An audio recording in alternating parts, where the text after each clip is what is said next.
Start your wellness journey at Whole Foods Market, where it's Jumpstart January through the 16th. Stock up on supplements with some of the year's biggest savings. Plus, save on air-chilled organic boneless skinless chicken breasts, organic Honeycrisp apples, organic large Hass avocados, and more. And since Whole Foods Market is the only certified organic national grocer, it's easy to make them your wellness destination. Jumpstart your January now at Whole Foods Market. Major phone carriers make you sign contracts with rigid data plans to trap you into a kind of forced phonogamy.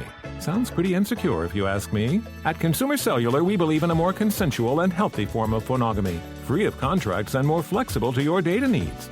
This way, you stick around not because we force you to with contracts and fees, but because you love our phone plans. Like ardently love our phone plans. Phonogamously. Consumer Cellular. When freedom calls, we're here to answer. Call us at 1-888-FREEDOM.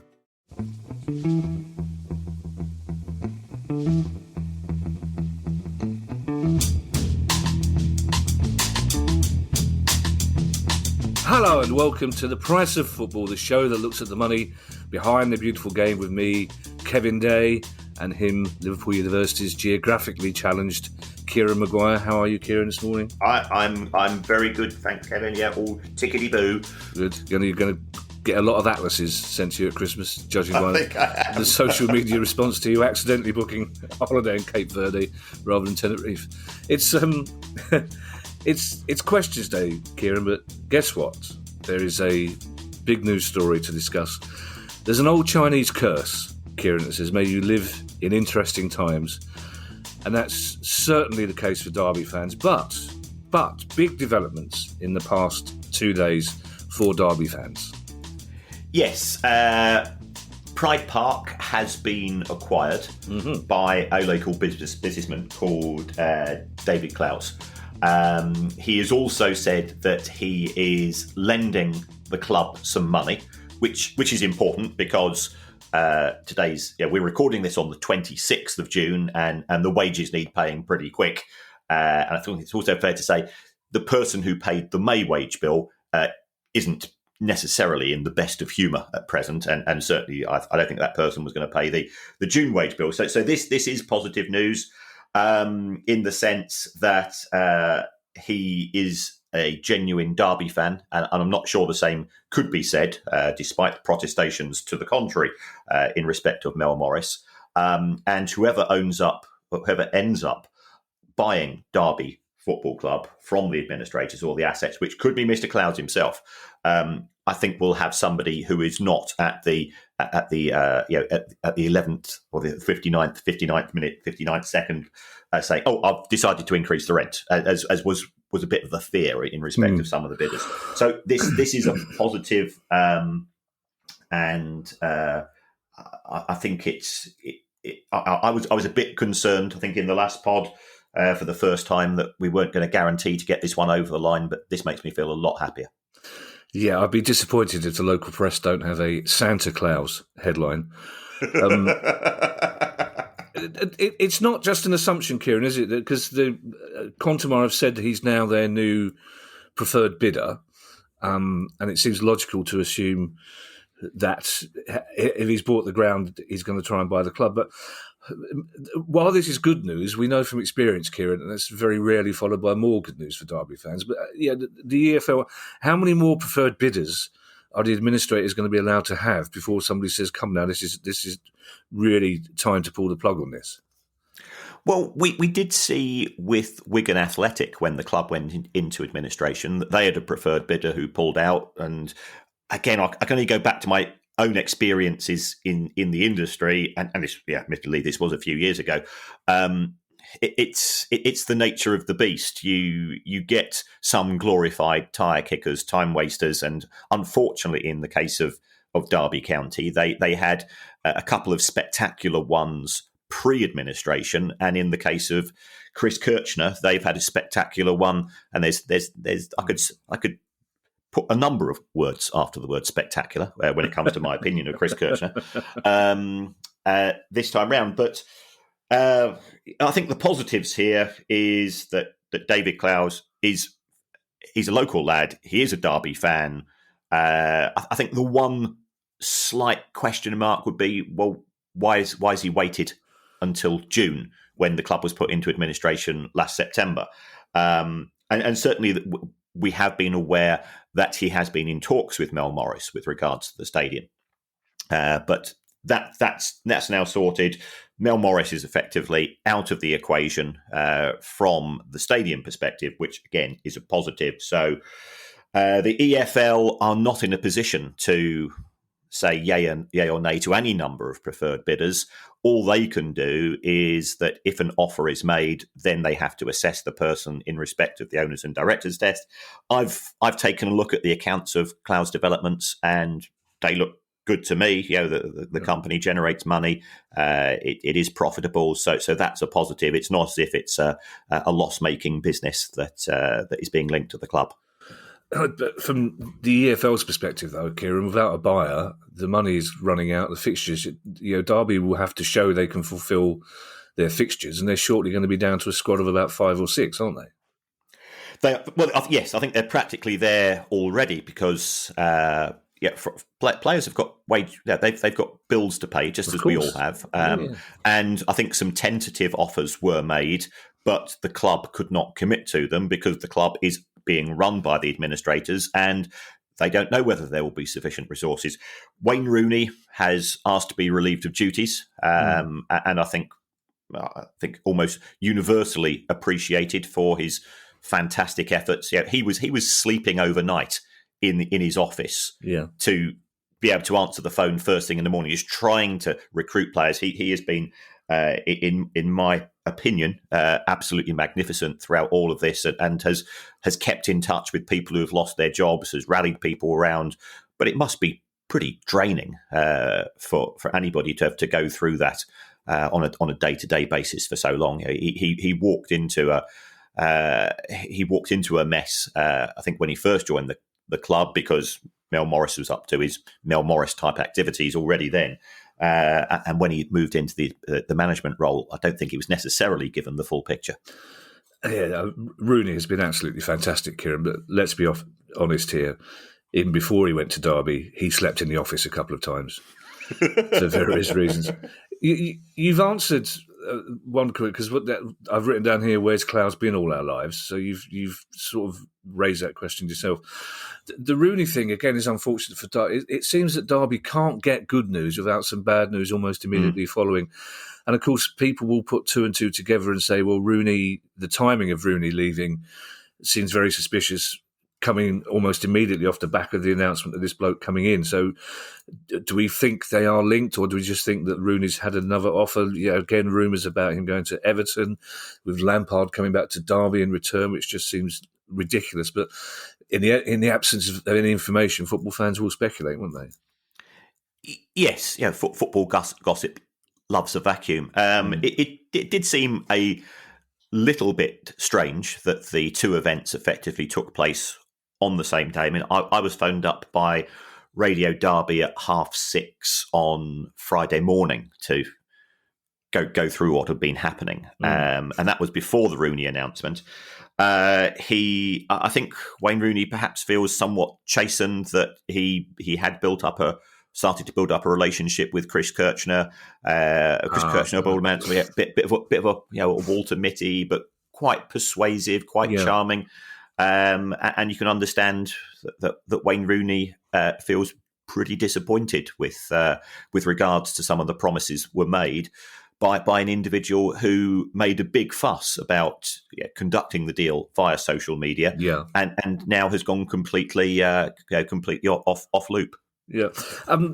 2 more things before we end this story. 2 things to clarify. A lot of people are speculating on social media that because David Clouds is lending the club the money, presumably to pay the wage bill, it was therefore him who must have paid last month's wage bill. But we don't think that's the case, do we? Not according to our sources, which I'm pretty confident in. So I think that was another third party, a pretty decent individuals stroke consortium. I'm not going to give any details away, but it was paid in good faith on the understanding that the Kirchner deal was going to go through. And finally, Kieran, on that Kirchner deal, and I don't know whether this reflects badly on the administrators or not. You might be able to enlighten me on that. But it's becoming quite clear that Kirchner is in serious financial trouble anyway. His own business is in big problems. So would the administrators not have known that before? Would they not have done some sort of due diligence? Because it seems to me that he never had the money to buy it in the first place. Well, it does seem strange in relation to Kirchner, but it is possible in the modern world to give the impression of X when in fact Y might be the case. I was reading logistics news on Friday. You were reading what? Logistics news. Well, I bet that gets delivered on time, doesn't it?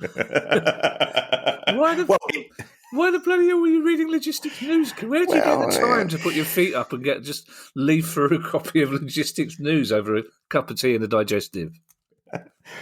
Well, I'm naturally curious bloke. We're all naturally curious, Kieran, but we turn to websites, not logistics news. So I was taking a look at logistics news, and it appears that Mr. Kirchner's own company, Sync.io, was unable to pay the wages of staff last month, and we have reported on we've mentioned this before. And there's also, again, this is based on social media, so we have to be slightly cautious in relation to this, that his private jet is effectively up for sale on eBay or somewhere similar, which would indicate that perhaps he is in need of cash urgently to pay things. So further evidence that, we're hoping we'll be able to say in a couple of weeks, all's well that ended well, in respect of Derby County, because Chris Kirchner would have been a disaster. Right. Good. Well, let's hope and pray that it will be maybe only a matter of days before we can say that Derby County are safe in the ownership of David Clowes, who you seem to think is a safe pair of hands. So let's move on to questions, Kieran, and we've got some interesting and rather lengthy ones. There's a couple you might have to. I do, of course, I prepare, Kieran, but there's a couple that I'll stop reading halfway through. So, just so the second part of the question would come as a surprise to me as well as to you, basically. Well, yeah, they're supposed to be questions, not books. Yes, yeah. Well, no, and that's not a criticism because they're all good questions. Yeah, but Kieran, remember, people, try and keep the questions short because Kieran needs his time to read logistics news. That'll be a good podcast. Maybe the fact that Chris Kirchner's plane is up for sale, that might explain why Guy's gone radio silent in the last couple of days. Getting a new plane. Mike Dunn has the first question. And Mike Dunn has a question about his club, Newcastle. And again, it's one of those questions where so many of our listeners are asking about fancy ways of getting around FFP. And Mike says, if Newcastle want to sign a genuine world star but wanted to keep the mega wages off their FFP calculations, how creative can they get with paying companies owned by the player? For example, if they decided to spend 50 million on a stadium and training ground improvements, so not included in FFP spends, of course, could they funnel it through a company owned by the said world star to bolster his wage packet? Anything to stop this happening? Are there similar schemes already happening? An interesting question in terms of Newcastle, because already news coming out of Newcastle that the Eddie Howe's been told that they haven't got mega millions to spend because they want to stay within FFP regulations. Yeah, I think that's trying to dampen down, A, the expectations of the fan base, and B, to try to send a message to other clubs who might be trying to charge a Newcastle premium in respect of transfer dealings. Right, okay. Based on my calculations, and I know Swiss Rambles put out something similar in respect of this. And if the governor says he believes these numbers, and I always believe the governor as well. Yeah, cool. Newcastle could quite easily spend £500 million on players. £500 million. £500 million because of our good friend amortisation comes to the rescue. Of course. And you cut the costs by 4 or 5. So. There are broadly two ways to circumvent financial fair play.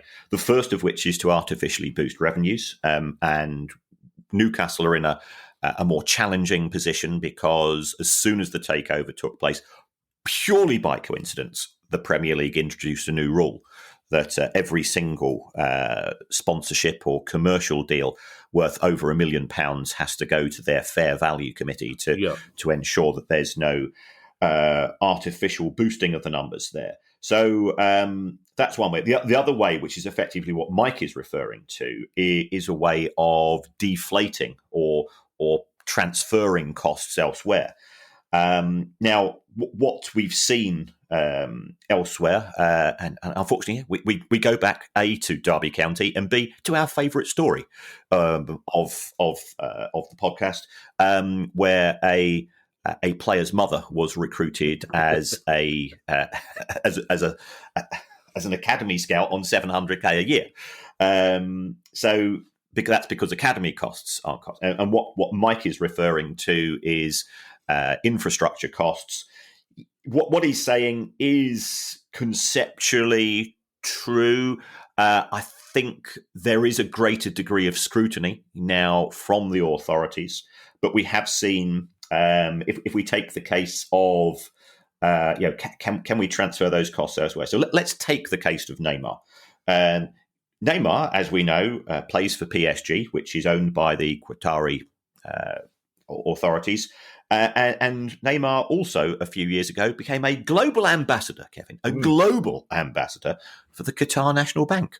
Oh, for the bank. That's nice. Which, of course, isn't owned by the football club owners, so therefore is completely independent. And, footballers are, as we know, are entitled to strike deals for their image rights, for association, for marketing purposes, and that happens all the time. But certainly this form of parallel contract, which goes with a party which is sort of, but no, doesn't fall within the definition of a genuine related party from the accounting point of view, that could be the case. And therefore, what you can do, let's say that Neymar wanted £40 million a year. PSG said, well, we can't afford to do that for FFP purposes, so therefore they pay him $10 million a year, and he gets $30 million a year from the Qatar National Bank. That would appear to be within the rules, and I'm sure he's doing an absolutely magnificent job for the Qatar National Bank. Because when you go to pay in a check, at your local branch, wouldn't it be fantastic if Neymar was at the other side of the till? That'd make my day. Wouldn't it, Joe? I've been wondering why the Bank of Qatar has been all over the high street in Norbury recently. And it's not, obviously, imagine being the ambassador for the Bank of Qatar. Imagine the Ferrero Rocher that ambassador would get. Oh, my God. Proper. There's a reference for some of the younger listeners. Yes. Alan Hemphill has our next question. Thank you, Alan. It's an interesting one. Alan says, you mentioned on a recent show about a foreign gambling company. Do you like gambling? I don't know. I haven't gambled for a long time. That's a Viz Professor's reference. Associated with Manchester United, a gambling company associated with Manchester United. If, as been discussed, gambling companies get banned from sponsoring football clubs in the UK, would clubs still be able to be sponsored outside the UK by foreign gambling companies and receive benefits in that way? The simple answer is highly likely that they would be able to do that. Right. If there is going to be any form of government white paper with regards to this, it looks as if it's going to be restricted to front of shirt deals. So therefore, you could have a official casino partner in the Philippines, in Macau, or wherever it's going to be, and that would be okay. I think the only restrictions could be, again, going back to our favourite, polythene board behind the players with the names of sponsors. Yeah. Perhaps it wouldn't make political sense to have that.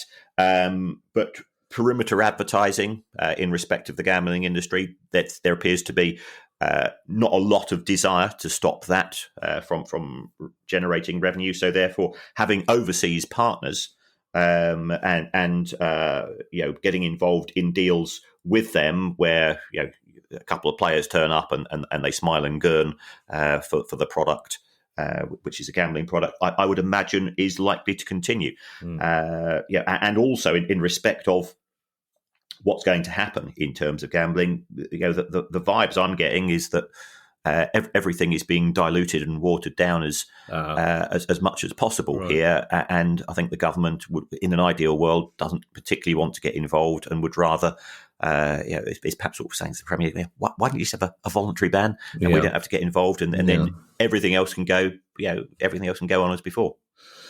Yeah, it's interesting that as Palace now have Cinch as their sponsor after 7 or 8 years of various dodgy-looking Far Eastern gambling companies. And one of the things Palace are talking about is they wanted kids to be able to buy the same shirts as their dad. Yeah, which is an interesting one. I mean, and everyone's really pleased that we've got a non-gambling company. Just the timing of it, because Palace are selling it as though, this is deliberate. We wanted to get rid of a gambling company before the government did. But I imagine these negotiations have been going on for quite some time, way before the news of the gambling thing came in anyway, I would guess. And I'm not being cynical here, Kieran, because that's and that's not your job, because you're not cynical, are you? No. So, and we've also seen, I think, is it 20,000 Everton fans have signed a petition saying yes. They don't want. And I said, let's be honest, we both gamble, you and I. And we are not anti-gambling at all. We live in such a binary world that if you say, if you've got reservations about something, that means you've got to be either wholly yay or wholly nay. And that's not the case. I think with the Cinch deal, in respect of Everton, I think it was the only 2 seasons since 2003 that kids have been able to wear the same shirts. Because we all remember Chang Beer. Yeah, and I always thought that was a good part. I just like the logo. And I don't drink, but I have no objection to things. But it's a very sensitive subject, and I don't think we're really going to get a very good deal for people who are impacted by gambling, and ideally don't need it to be bombarded with suggestions and encouragement to involve in the industry. And you and I, again, we're both old enough to remember the John Player Sunday League, Benson and Hedges Cup in cricket, Gillette Cup, all that, and cricket still exists. Yeah. I don't know why I said Gillette Cup, Kieran, because clearly it's a razor. It's a razor. It's a razor blade. I just mused. I was just in a pub there at 10:30, just throwing random words in. Gillette Cup. All those. Carling Cup. Joe Dunn asks a question that I probably should have asked before, to be honest. So it's a sort of question I like. And Joe says you were discussing Rochdale recently, and I was just wondering, when they, or other clubs for that matter, issue additional shares, how do people go about buying them? And can this only be done by people in the UK, or can people abroad buy them too? Now, because we talked about Lincoln the other day, and we've talked about clubs issuing shares before, but I've never asked you that question. How do you buy it? Are they advertised? Or are you expected to find out by word of mouth? Is there a column in the back of Logistics News whereby they say Rochdale shares are up for grabs? Or Finley doesn't like that question, does he? He's here and leaving. It's always the third question. It's associated in his mind with he's counting. It's Wonky Chomp's time. He's out. Right. In respect to this, it does vary from club to club, because what you have to consider is what's known as the club's Articles of Association, which is effectively the club's internal constitution. Now, in respect of some clubs, there will be things which are referred to as preemption rights. And preemption rights means that if a company, which in this case will be a football club, is considering issuing shares, then it must first of all issue those shares to existing shareholders so that their percentage stake in the company is not diluted. So if I own 75% of the shares in the company, in a club, and the club says, well, we're thinking of issuing new shares, the first thing they've got to do to me is to say, well, if we want to do this share issue, we're going to give you, or we will offer you X shares, which will keep you as a 75% owner, and then we're prepared to issue them to the public and so on. So sorry to interrupt. Sorry. So the person with 75% shares who's offered those X shares, he has to pay for those shares. that person would have to pay for them, but at least they would be given the choice. And that's a way of maintaining your relative stake in the club, in the company, if that's what you want to do. But again, if you don't want to do it, well, I was going to say, is that not also a way of forcing somebody out then, if you think they're not going to have the funds to buy these extra shares? Yes, it is. We have seen in respect of some clubs where there has been a new majority owner, what they then do is to say, well, I'm prepared to put more money into the club. You've got to match me. And the other, especially if the other shareholders tend to be local or don't have the resources, what they find is that their stake is continually diluted from ongoing share issues. But at the same time, from a positive point of view, the club is getting more money. So there's different stakeholders that we have to consider here. Right. Okay. So back to the Articles of Association. You've offered the 75% share. So what happens next? Right. Well, what's also can be the case is that if under the club constitution, and there are clubs such as Rochdale, which going back to Joe's original question, which Rochdale, we always say we like Rochdale, connections with the cooperative movement and so on, and they're very proud that they don't have a majority owner, and therefore it has to be effectively a broad consensus that carries the club forwards.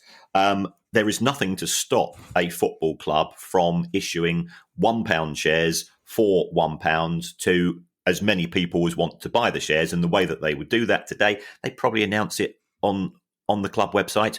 It's a bit of a faff under certain circumstances, but there's plenty of clubs that have, when you actually go through what's known as the confirmation statement, which a club has to put out each year, clubs will list out many hundreds of shareholders who have historically invested in the club, normally for an emotional reason.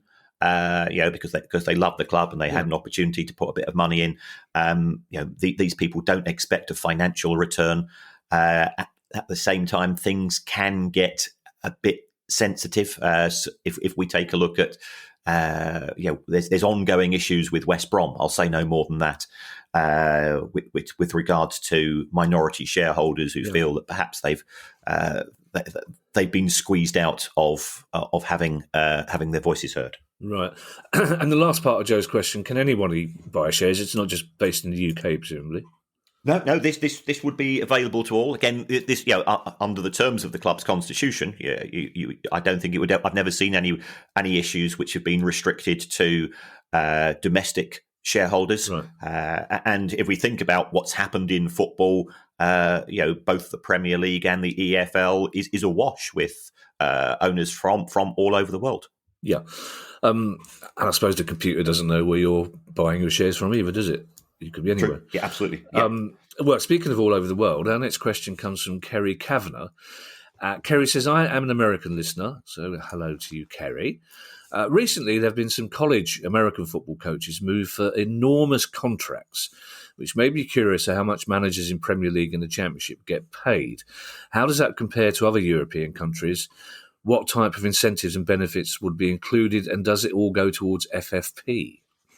Right. An individual's contract of employment is a private matter, so that isn't accessible as far as the public domain is concerned. At the same time, there's lots of websites which seem to be. I'm ITK on this, mate. So as far as the Premier League is concerned, probably at the bottom, we'd probably be talking around about £2 million a year. At the top level, we know who we're talking about: Guardiola, Klopp, perhaps Conte. In the region of 15 to 20 million, and then they are very heavily incentivized. And I know I've mentioned this before because he's not one of my favourite people on the planet, and it's the only time I think I've ever cheered Crystal Palace. But Mr. Pulis, who was given a £2 million bonus for avoiding there were two elements to this in terms of incentivization. First of all, the club had to avoid relegation. That was the sad bit, which came true. And secondly, he had to still be employed at the end of August. I think it was. And he went to the club and said, I really need this £2 million. Yeah, we all do that, don't we? We pop along, see our boss, and says, look, any chance of me subbing £2 million? And the club gave him the money in good faith, which he effectively banked, and then resigned. But he resigned before the end of August, and therefore Palace successfully were able to reclaim the money. And I think there were some pretty hefty legal bills as well. So Silver Tongue Friends had a fantastic day on that. So we do see significant incentives in terms of those clubs, and I think we know who those clubs are who are in danger of relegation. Can a manager come in and ensure that they preserve their position in the Premier League? Equally, clubs in the Championship where individual wages. I don't think there'll be many on 2 million, if any at all, in the Championship. But they could get a £2 million. There could be a £2 million bonus for the management team quite easily if the club gets promoted. One of the things that we do sometimes see is in the accounts of clubs that go from the Championship to the Premier League, they actually say overall there was a bonus pot of normally in the region of £10 to £15 million for promotion to the Premier League, and of course that will be shared between players and management. What about the FFP question as well? Right. Oh, yeah. In terms of FFP, these are part of overall wage costs. So therefore, the men's first team's manager wage would be included within FFP, but the academy manager would be exempt. The women's team manager would be exempt as well.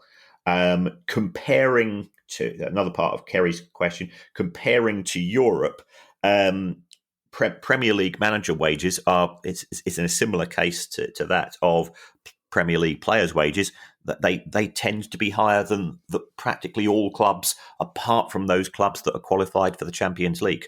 And that's on the back of the incredibly successful Premier League broadcast deals, which effectively primes the pump in respect of the capacity and ability to pay wages. I remember talking to Steve Parish when that whole Tony Pulis thing started. I think he was prepared to bankrupt himself on a point of moral order. He was a very, very angry man about what Pulis tried to do. Pulis he's a man's man. I think that's what they say, isn't it, Kieran? He's a man's man. I've got 3 or 4 stories on him which will probably back that up. That's for another pod. Yes, we should. Yes. That's for the last pod we ever do, Kieran. We're going to go down. We're going to go down in flames. Lawrence Bassini, Tony Pulis. Oh my God.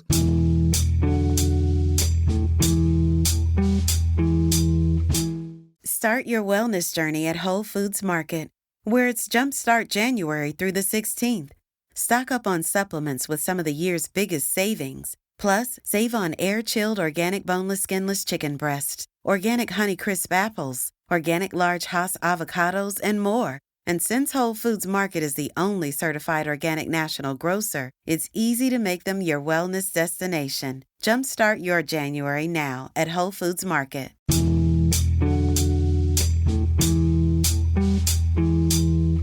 Adam Bassett has our next question. Adam Bassett says, there's been something I've noticed recently at Chelsea. Now, it's a very interesting question, everybody, but you might have to just get a pen and paper and make a few notes, because there's a journey here, but it's a good journey. Adam says there are 2 brands that sponsor the club called Blue Fuel, a nutrition range, and Perfect Play, a training app, which after some digging turns out to be owned by a separate company called Chelsea Digital Ventures. A lot of the marketing talks about how both are developed in tandem with the coaching and sports science staff at the club, so they're clearly related. My question is this: could Chelsea recognise sales of Blue Fuel as revenue for FFP purposes. We're FFP heavy this week. Would it be that different from other forms of merchandise? If Blue Fuel became a large enough brand, that could be significant revenue, potentially more so than the football operations. It could end up being a reverse Red Bull. Yeah, this is a fascinating one. Yeah. I've taken a look at the accounts of Chelsea Digital Ventures. I even put down Logistics News for the purposes of doing that. It's a strange company because it's Chelsea Digital Ventures has been in existence only for a couple of years. And during that time, it has generated zero income and has lost £18 million. Oh, wow. So that's why, presumably, it's not owned by Chelsea Football Club itself, because then it would come under the umbrella of Chelsea and would have made Chelsea Football Club Limited's FFP compliance that much more difficult. Yeah. I also went into Chelsea Football Club's accounts because Chelsea Digital Ventures has directors in common, and it is deemed to be a related party. And Chelsea Football Club Limited has generated £2 million worth of income by charging to Chelsea Digital Ventures. Now, presumably, this is for using some of the sports science people at Chelsea, and they've had to go and pay a fee for that and so on. So could Chelsea Digital Ventures go on to have a successful product? I think what would happen is that if it's Blue Fuel and it's got the Chelsea badge on it, then it is merchandise, and we are seeing diversification of revenue streams in respect of clubs. Remember, Chelsea have got a hotel effectively on Stamford Bridge, and Bolton have got similar. So clubs are looking at ways of generating money on non-match days. So I think this one conceptually, Adam, is feasible at present.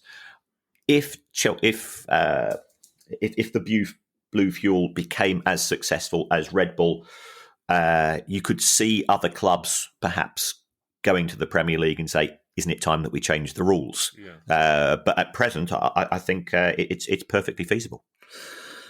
Jack Stevenson has a question that I think most of us have asked, Kieran, since we started doing the pod, essentially, which is why I'm quite happy to ask it again, because I don't know if there is an answer. But Jack Stevens says, recently there's been many stories on the pod about investment groups putting money into various leagues and or clubs.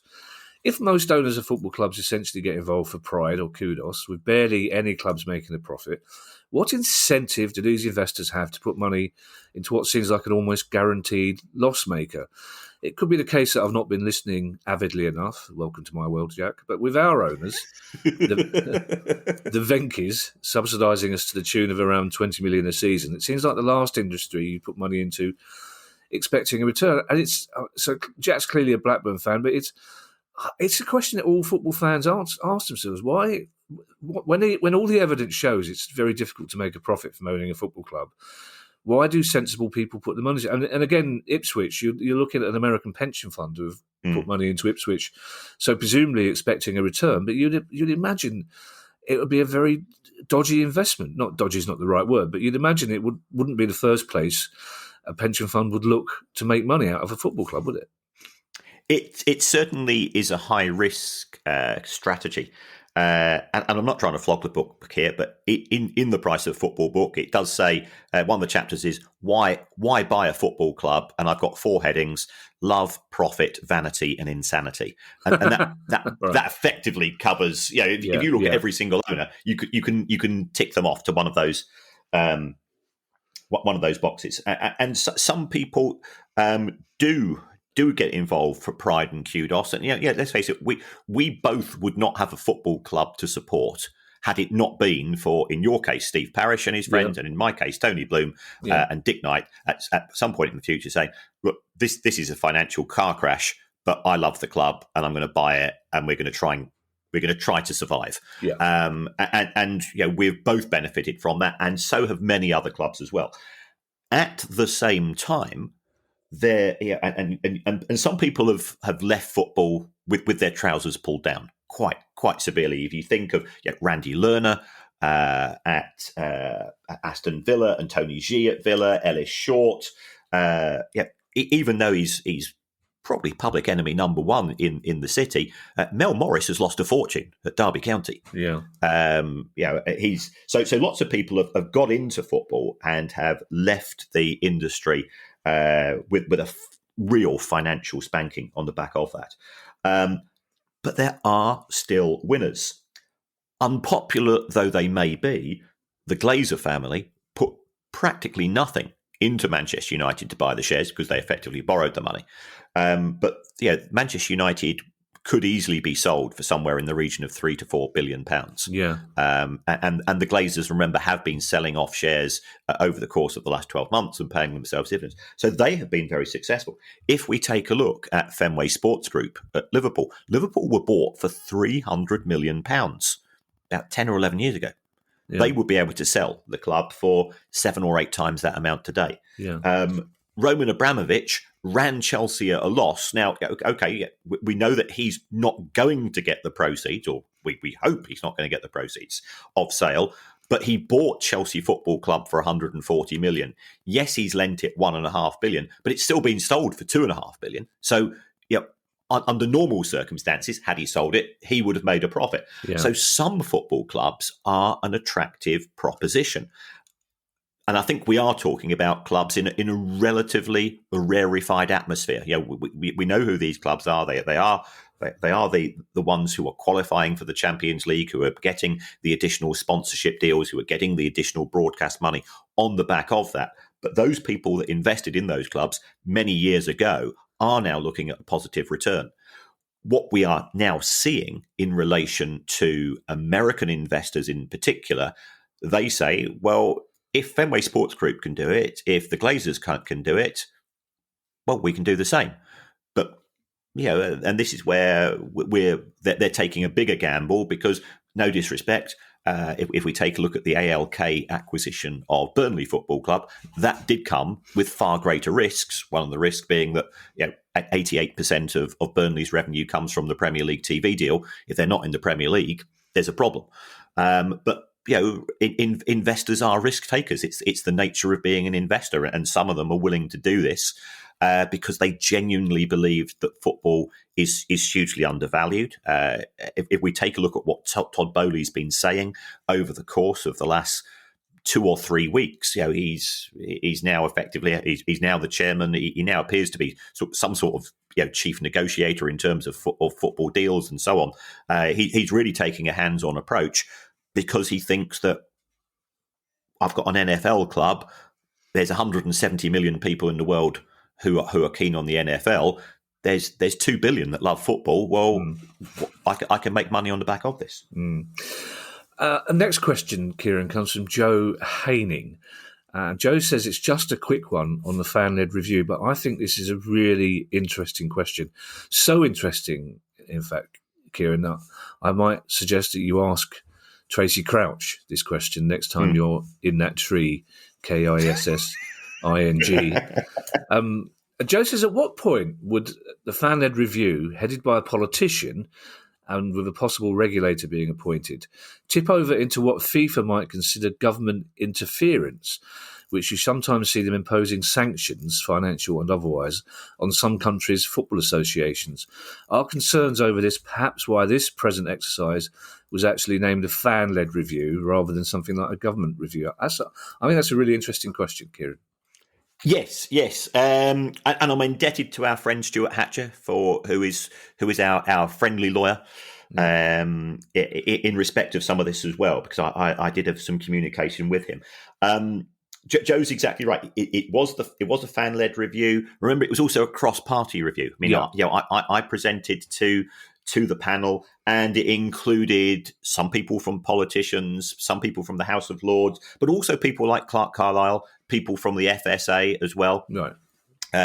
So it wasn't just 2 politicians. And then the review board made recommendations to government with regards to the governance of the game. And I think we need to separate governance from day-to-day activities. So, there was an issue a few years ago when FIFA threatened to suspend the Spanish team from Euro 2008 because the Spanish government at the time wasn't allowing the Spanish Football Federation's elections to proceed. So that was interference in terms of day-to-day activities. Right. Okay.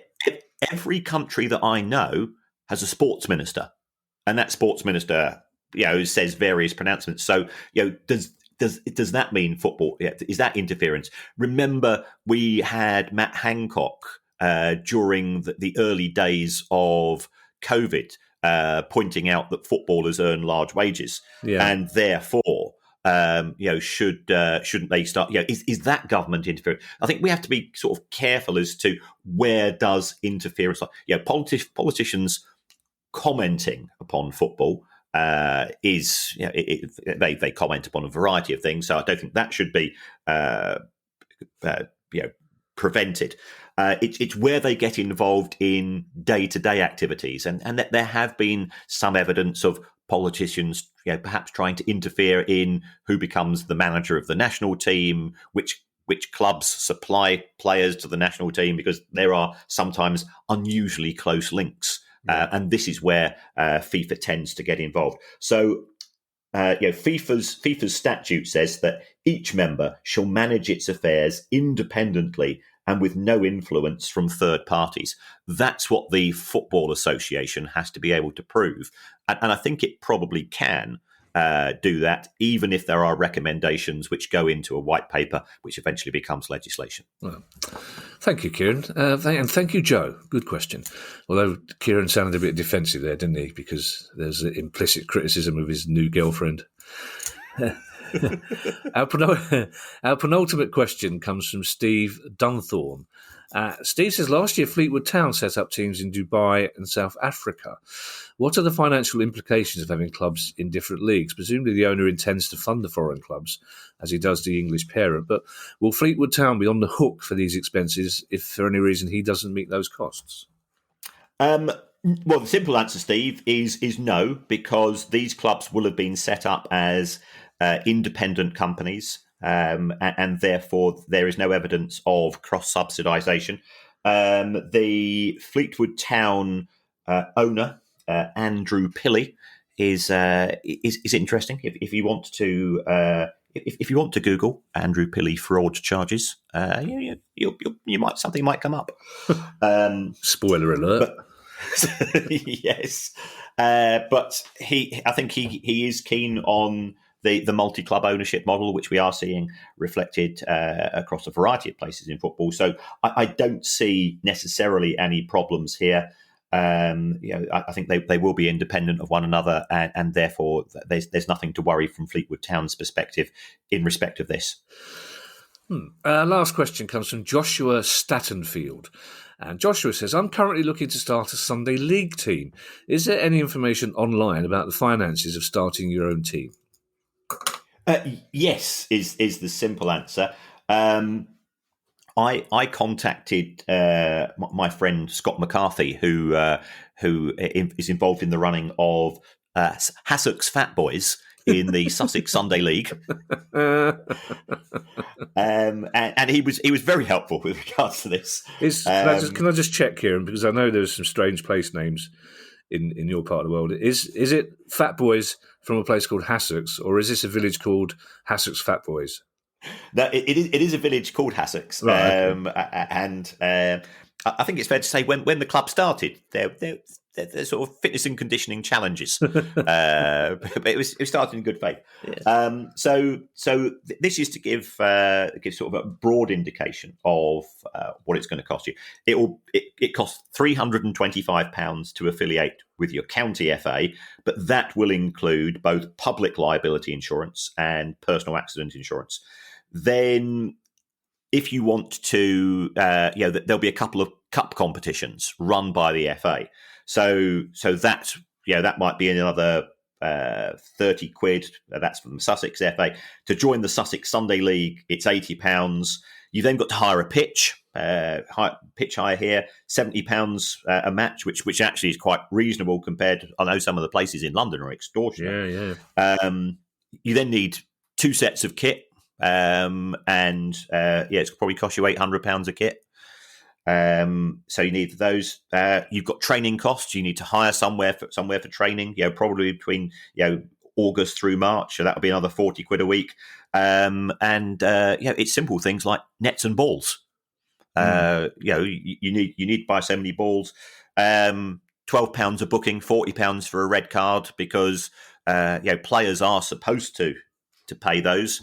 And Scott said to me, he's lucky that as far as his club are concerned, most of them are decent lads. But we all are aware of in Sunday League football, those blokes that used to sort of wander from club to club. We certainly had those at my cricket club who were quite legendary. And they never paid fees, so an absolute nightmare.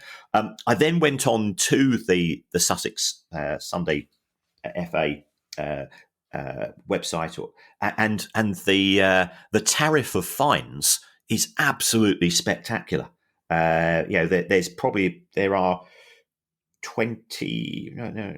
There's about 40 different things for which you can be fined for: failure to number shirts, delaying the kickoff due to no change of colours, and you've got a colour kit clash, fielding ineligible players, even things like when you used to have really good kids at school who would then go and sign for a Saturday or Sunday team.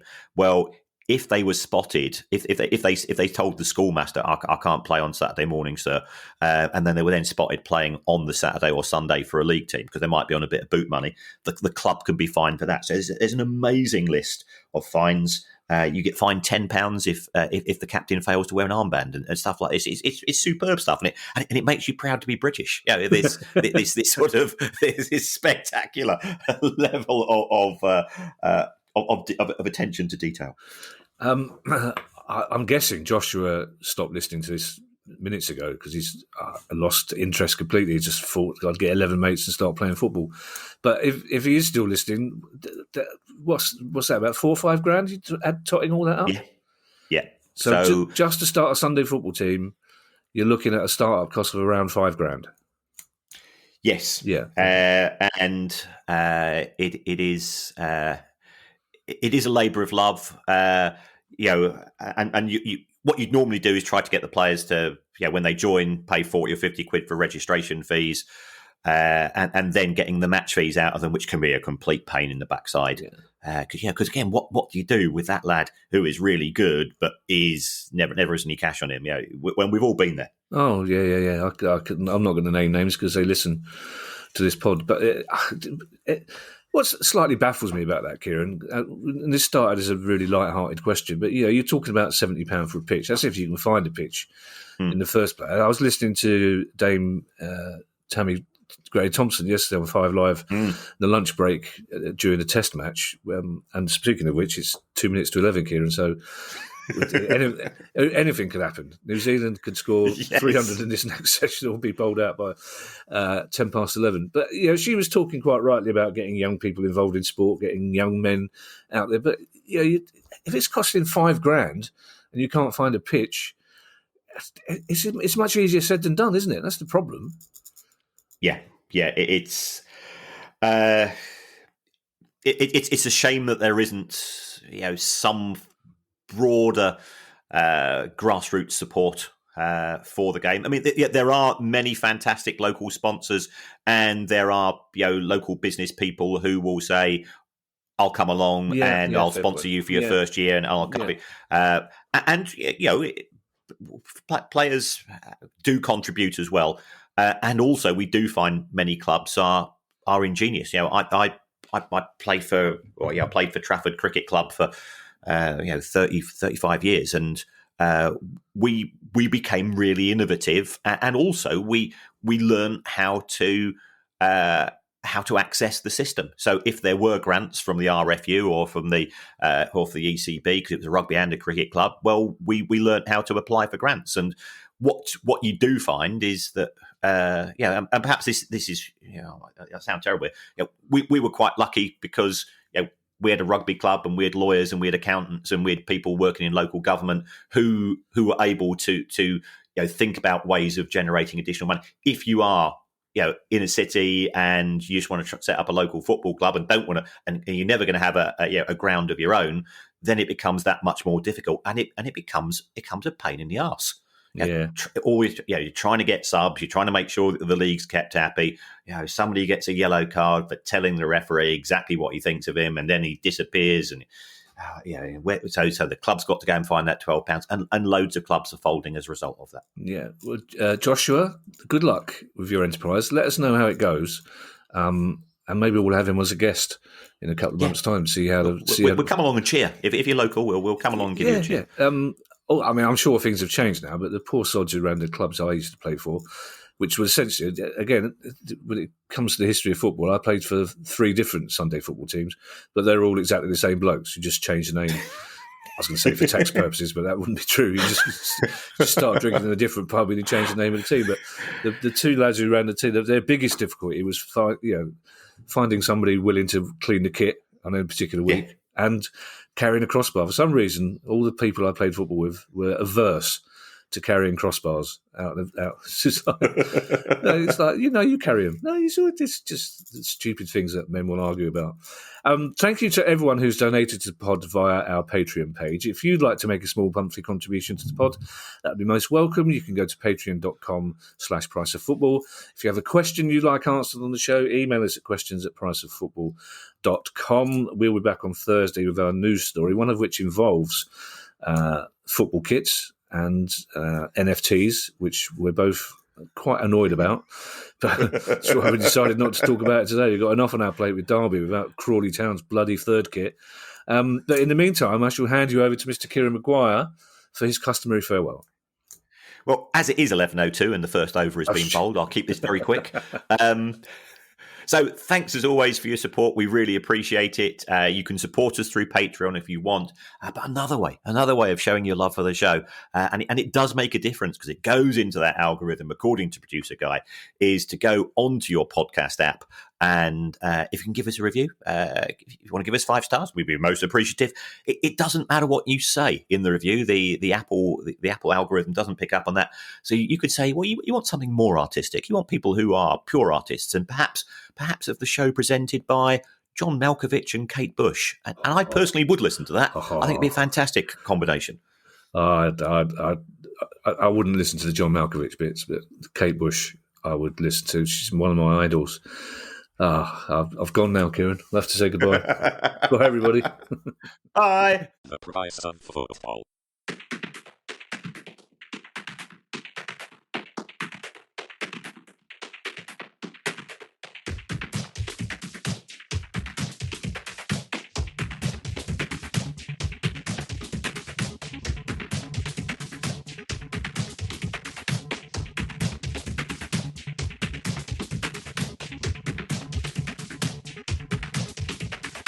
The price of football.